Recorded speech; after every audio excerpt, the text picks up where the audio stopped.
Hello YouTube, welcome back to another episode of KLA Sports. I'm your host Kyle Alexander, and today we're going to continue with the free agency review in the AFC North. And today we got the Cleveland Browns. Now this team had a lot of hype going into this year with the additions of Odell Beckham Jr., Sheldon Richardson, and Greedy Williams at the corner. So a lot of people had them as contenders, but poor offensive line play, poor team chemistry, and bad coaching was what got in the way of them making the playoffs. And now they finished the 2010 decade without a winning season.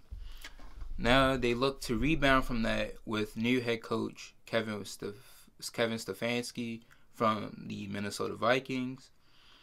So we're going to take a look at what they did in the offseason here. I'm going to pop it up on the screen right here.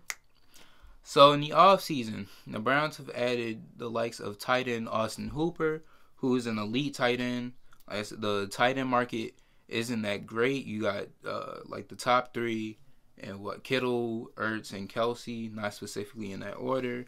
And then the rest are like either getting there, borderline there, or something like that. Austin Hooper is like, I say he's borderline elite. I probably put Austin Hooper at 4 in terms of elite tight ends, either him or Mark Andrews. But great tight end. He's great at separation, and he's always getting open. So that was a great addition to the Browns. That gives Baker another weapon. And 2 tight ends, if David Njoku can stay healthy, and if he stays consistent, mainly if he stays healthy. They upgraded the offensive line play with the offensive tackle Jack Conklin from the Tennessee Titans. He's a superb lineman. He's a huge upgrade in O-line play. He's a great blocker. He helped Derrick Henry get to where he's at. Like, he's part of Derrick Henry had success in Tennessee. He finally broke out after, he had a great O-line. He worked hard too. Derrick Henry has the talent, don't get me wrong. But what main thing that helps a running back is great O-line play.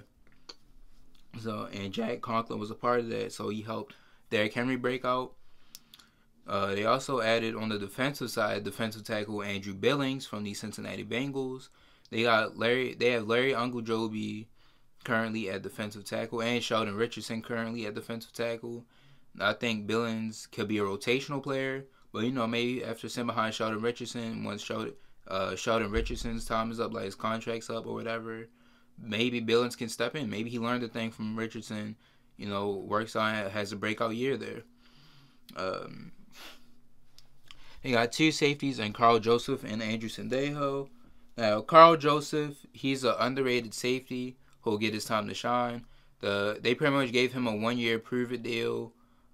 He's been consistent, but he really hasn't been like great in Oakland. And I think last year he definitely that's where he started to chip away and hit the tip of the iceberg and sort of break on the scene. But with Oakland declining his player option and drafting Jonathan Abram last year, it was clear that they didn't want him back. So now the Browns, who need safeties, get Carl Joseph, and they gave him a prove-it deal. So I believe Joseph will have a breakout year. I think he's going to prove people that he can be a top safety in the league. Now, Andrew Sendejo, he's a good veteran DB. He's pretty consistent, and he's more of a rotational player. I see him more as fitting in the rotation. But he gives a nice veteran presence. They also kept running back Kareem Hunt, who they put a second-round tender on. And which is honestly a smart move because they wanted him and Nick Chubb. And honestly, I didn't do a Bucks offseason video like I said I was going to, but what's the name? I was thinking like who the Bucks could sign, and I thought Kareem Hunt would be a good fit. But now the Browns come in and say, listen, you want him, you're going to pay us a second-round pick.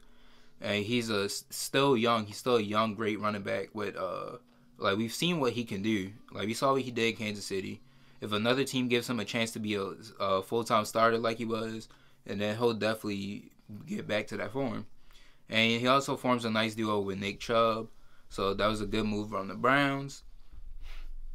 If you look at the losses, The Browns lost 2 linebackers. That was Joe Schobert, who signed with the Jaguars. He's an elite and underrated linebacker.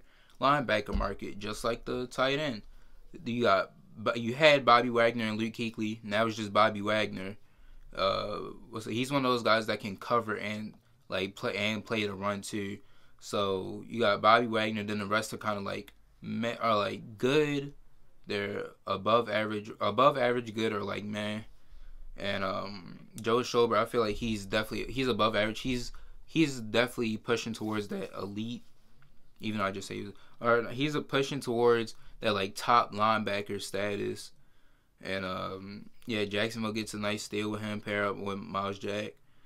Cleveland loses a big piece of their defense. I believe they think Mac Ford will take over. I like what I've seen from Mac Ford. Mac Wilson. My bad. I like what they've seen from Mac Wilson so far. I think he can definitely step up and become a good linebacker. They also cut linebacker Christian Kirksey, who signed with the Packers, who was a serviceable linebacker, but Cleveland just felt he wasn't cutting it anymore, so they cut him. That was no pun intended, but yeah. All right, so that's it for the additions and losses. Now, overall, I give their offseason, I say a B plus. I would give them an A-, but they lost Joe Schobert, and but the players that they brought in are nice, pretty good. They upgraded their O-line and safeties with Carl Joseph, Sendejo, and Conklin, and now they're in position to draft another O-lineman in the draft to help Baker Mayfield. I think they have a top 10 pick, if I'm not mistaken. It's top 10 or just right outside there. No, they have the 10th overall pick, actually. So, if he's there, Jedrick Willis, if the Giants don't take him, they could take Jedrick Willis, Tristan Wirfs, or Andrew Thomas, one of those top 3 players. You give Baker another weapon at tight end with Austin Hooper, and they keep Kareem Hunt.